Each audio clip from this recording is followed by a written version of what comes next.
Last night I used Photoshop's Generative AI tool for the first time, and it blew my mind because I had this photo here with a pretty depressing looking swimming pool, and the client wanted it changed into a nice clean looking pool. This is a process that would have taken me ages to edit myself previously, or I might have even sent it to a photo editor. But now we're living in the new world of artificial intelligence, and this can be done in just one click of a button in just a few seconds. And if you look at the detail in these photos I'm going to show you, there's one thing that really did blow my mind. So let's jump into Photoshop now and take a look how quick and simple this can be. So here we are in Photoshop, and we've got a picture with the swimming pool, and as you can see the cover is on it. So we're going to get the polygon lasso tool, going to click all the way around. Once you've joined it up, you can right click on your mouse or to use two fingers to tap, and then you've got the menu come up here, and there you've got Generative Fill. You're going to click on that, and it's going to ask you prompt. You can either fill something in here, or you can just click return and it will leave Photoshop just to try and fill it in itself. But for this example, we're going to need to give it a little prompt. So all we're going to do is write swimming pool and then click generate. And then we're just going to wait. I'm going to look at this picture and dream about when I'm going to have enough money to have a house with a swimming pool like this.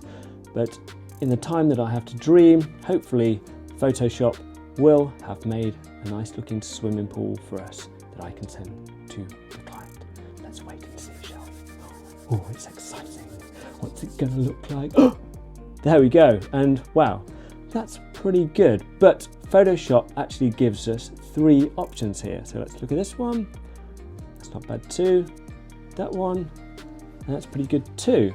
And what really blows my mind about this, as you can see here, it's got the reflection of the house in it. And if we did that ourselves, that would take us ages to do it. I mean, to be honest, we probably wouldn't bother going to that detail. And that's what's so amazing about this AI tool, generative AI tool, that it goes to that level of detail. And it saves it down here as a layer, so you can go around and you can see at the back there, it's not quite joined up, and you can sort all those little bits out there, spend a bit more time doing that. But it's done the hard work for you, and to the level of detail like I've just shown you, that's absolutely amazing in just a few simple seconds.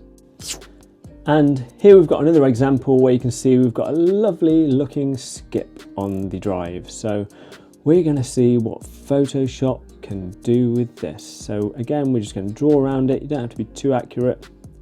Just make sure you go all the way around it.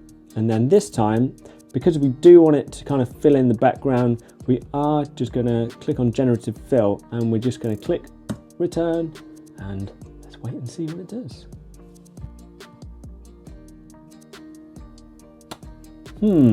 Interesting. We've got a nice brick wall that it's decided to build, but let's take a look at the other examples.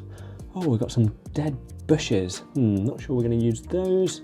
Oh, but this one is definitely a good starting point.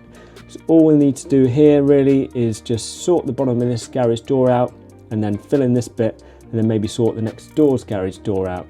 And I think that's absolutely amazing, because just to get rid of that skip before would have taken ages, and at least this has given us a good starting point. Like, I wouldn't send that to the client, but it's done the hard legwork for us, and we can just work from there, and it'll just take a few minutes now to sort that out. So as you can see, this tool is absolutely brilliant. So as you can see from these couple of examples here, this can be a massive help to your real estate photo editing and any other sort of photo editing, to be honest. But if you don't like doing photo editing at all, then you can watch this video here about why I think outsourcing your editing can be a real help to your business. So thanks for watching, guys. I'll see you all soon.